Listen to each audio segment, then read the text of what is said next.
Everyone, আশা করি সবাই ভালো আছো। অনেকদিন পর গতকাল আমাদের সবার প্রিয় জংকুক লাইভে এসেছিল। তো জানো কি, গতকালের এই লাইভে জংকুক এমন কিছু কথা শেয়ার করেছে যা শুনলে তুমি একজন সত্যিকারের আর্মি হিসেবে তোমার মনও খারাপ হয়ে যাবে। তো চলো এই ভিডিও থেকে গতকালের জংকুকের সম্পূর্ণ লাইভটার বাংলা জেনে নেই। গতকাল লাইভে জংকুক ঠিক কি কি বলেছে আর কেনই বা বলেছে। So hello everyone, welcome to my channel K-pop Bangtan BD. তো চলো জংকুকের পুরো লাইভটা বাংলা এক্সপ্লেনেশন দেখে নিই। লাইভের শুরুতেই জংকুক ক্যামেরার অ্যাঙ্গেল টেস্ট করে জিজ্ঞেস করছে এটা ঠিক আছে কিনা। এরপর জংকুক জানায় সে অনেকদিন পর এসেছে এবং এতদিনে সে একটা ল্যাপটপও কিনেছে। জংকুক বলে ও কাজ করছে, কত ভালো, একদম পারফেক্ট। এরপর জংকুক জানায় সে দুটো মাইক্রোফোন কিনেছে, একটা সেট করার জন্য অন্যটা হাতে নেওয়ার জন্য। এরপর মাইক্রোফোন দুটো টেস্ট করে জংকুক বলে ওয়াও, মাইক্রোফোনের সাউন্ড তো বেশ দারুণ, গান গাওয়ার সময় এটা ব্যবহার করতে পারি। এরপর জংকুক হাসতে হাসতে বলে আমার কাছে এই মাইক্রোফোনটাও আছে, আমি নিজেও জানি না, অনেকগুলো কিনে ফেলেছি। এটাও কিনেছি, কারো যদি স্ট্রিম করার জন্য ইকুইপমেন্টের প্রয়োজন হয় আমাকে বলতে পারো, আমি দিয়ে দেব। মানে জংকুক না বুঝেই অনেকগুলো ইকুইপমেন্ট কিনে ফেলেছে আর বলেছে আর্মিদের যদি কারো লাগে তাহলে সে ফ্রিতেই দিয়ে দেবে। তো এরপরে জংকুক বলে এইমাত্র হোপ সিনেমাটা দেখে ফিরলাম, খুব ভালো ছিল আর ভাবলাম একটু এসে হাই বলে যাই আর ইকুইপমেন্ট গুলো একটু টেস্ট করে নেই। এরপর জংকুক জিজ্ঞেস করে ক্যামেরা কি ঝাপসা আসছে? আমার কাছে তো নর্মালি লাগছে, তোমাদের স্ক্রিনে কি কোনো সমস্যা হচ্ছে?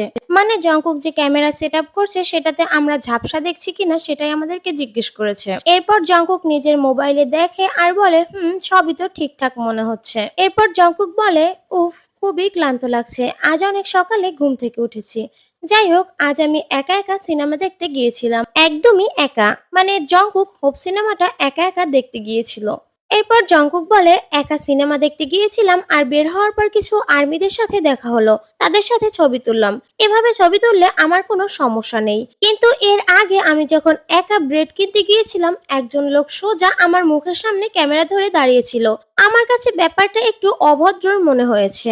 আচ্ছা, একটা মানুষের কি একটু ব্যক্তিগত জীবন থাকতে নেই? কেন কিছু মানুষ তাদেরকে একটু নিঃশ্বাস পর্যন্ত নিতে দেয় না?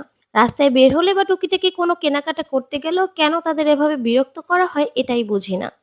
তো এরপর জংকুক বলে যাই হোক, ওসব বাদ দেই, আমি কিছু আর্মিদের সাথে ছবি তুললাম, দারুণ স্বাদের একটা রুটি খেলাম আর কফি খেতে খেতে একটু হেঁটে বেড়ালাম। আমার মনে হয় একা একা সিনেমা দেখাটা বেশ রোমাঞ্চকর আর মজার, মোটেও খারাপ না। এরপর জংকুক ক্যামেরার কিছু সেটিং এ পরিবর্তন আনে আর ব্যাকগ্রাউন্ডের অন্ধকার চারপাশের অগোছালো ভাবটা লাইটিং দিয়ে অ্যাডজাস্ট করে নেয়। এরপর জংকুক স্ক্রিনের দিকে তাকিয়ে বলে আমার একটা ডাস্টবিন দরকার, একটু দাঁড়াও তো। এই বলে জংকুক ঝটপট ক্যামেরার সামনে থেকে সরে গেল আর কিছুক্ষণ পর হাতে করে আরি কোল্ড ড্রিঙ্কস এর একটা বিশাল বড় খালি ক্যান নিয়ে হাজির। মানে জংকুক ডাস্টবিন হিসেবে এই আরি ক্যান দুটো ব্যবহার করে। এরপর জংকুক বলে যতগুলো তার কেবল ছড়ানো আছে সেগুলো গুটিয়ে রাখা দরকার, না হলে দেখতে খারাপ লাগছে। জংকুক ক্যামেরার সামনে বসে মন দিয়ে তারগুলো পেঁচাতে শুরু করে, মানে একজন গ্লোবাল স্টার নিজের লাইভে ডাস্টবিন পরিষ্কার করছে আর কেবল গুছাচ্ছে। ব্যাপারটা কিন্তু বেশ কিউট, তাই না? তো এরপর জংকুক জানায় গতকাল ব্যাংচানের বিশেষ আমন্ত্রণে তিনি এসটি কিডস এর কনসার্টে গিয়েছিলেন আর সেখানে ফেলিক্স তাকে 3টি দারুণ সানগ্লাস উপহার দিয়েছে। কিন্তু জংকুক সেই চশমাগুলো শো শেষ হওয়ার পরে নিজের কাছে না রেখে ফ্যান মিটের সময় আবার ব্যাংচানের হাতেই তুলে দেয়। এরপর জংকুক হাসে আর বলে তাই হয়তো তোমরা সামনে আবার ব্যাংচানকে সেই চশমাগুলো পরতে দেখতে পারো। তো এরপরে জংকুক জানায় ওই দিন কনসার্টের ড্যাশিং মুহূর্তে চশমাগুলো নাকি সোজা একদম ওর গায়ের উপরই পড়েছিল আর ফেলিক্স যে স্টেজে বসে চশমা ছুঁড়ে মারে এবং জংকুক সেটা ধরে আর পরে নেয়, সেই ক্লিপটা কিন্তু অনেক ভাইরাল হয়েছে, সেটা হয়তো অনেকেই দেখেছো। তো জংকুক জানায় ওর ম্যানেজার টিম সাথে সাথে সেগুলো পরিয়ে ওর হাতে দেয় আর জংকুক হাসতে হাসতে বলে এত মানুষ থাকা সত্ত্বেও চশমাগুলো ঠিক আমার উপরে এসে কিভাবে পড়লো, আমি তো একদম অবাক হয়ে গিয়েছিলাম। আসলেই এটা একটা ভাবনার বিষয়, এত মানুষ স্টেডিয়ামে থাকার পরেও সব চশমাগুলো জংকুকের কাছে কিভাবে পড়লো। তো এরপরে জংকুক জানায় সে আজ খুব ভোরে ঘুম থেকে উঠেছে, তার শরীরটা বেশ ক্লান্ত লাগছে, তাছাড়া খুব শীঘ্রই তাদের নতুন ট্যুর শুরু হতে যাচ্ছে, তাই হাতে একদম সময় কম, তবুও সুযোগ পেলে তিনি আবার লাইভে আসবে। এরপর এসে কোনো গেম খেলার বা গান গাওয়ার চেষ্টা করব। তবে যেহেতু আবার ট্যুরে ফিরে যাচ্ছি তাই জানি না আবার কবে লাইভে আসতে পারবো। তাও যখন ইচ্ছে করবে লাইভে চলে আসব। তোমরা সবাই ভালোভাবে খাবার-দাবার খেয়ে নিও। আমিও রাতের খাবার খাবো। বাবা জঙ্কুক কত কেয়ারিং দেখছো? কোরিয়ায় বসে পুরো ওয়ার্ল্ডের আর্মিদের খাবার খাওয়ার টেনশনও করতেছে। তো যাই হোক, এরপর জঙ্কুক বলে দিনের বাকিটা সময় সবাই সুন্দরভাবে কাটাই। পর একটা গান শোনে আর বলে, ও এই গানটা শুনে তারপরে যাচ্ছি। পপ স্টেজ নামে একটা গেম ছিল যা আমি ছোটবেলায় খেলতাম। এটা আমার খুব পছন্দের গান ছিল। মাঝে মাঝে এখনো সেই দিনগুলোর কথা মনে করে গানটা শুনি। মেবি এই গেম এবং গানটার সাথে কোনো কানেকশন আছে।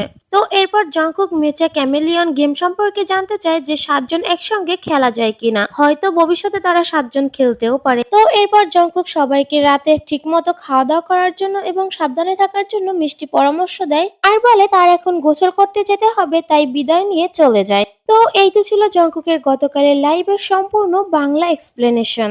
তো এখন আমি আর্মিদের উদ্দেশ্যে কিছু ব্যক্তিগত কথা বলতে চাই।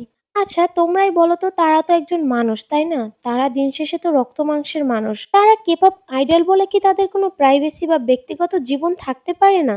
সে রাস্তায় একটু রিল্যাক্স করতে গেছে, নিজের মতো রুটি কিনতে গেছে, সেখানে কি কোনো অনুমতি ছাড়া তার মুখের উপর ক্যামেরা গুঁজে দেওয়াটা উচিত বলো? মানে এই কাজটা কি কোনো সভ্য মানুষের কাজ হতে পারে? আর এই ব্যাপারটায় জঙ্কুক অনেক বেশি কষ্ট পাইছে বা অনেক বেশি বিরক্ত ফিল করছে, যার কারণে সে আজ লাইভে বলতে বাধ্য হয়েছে।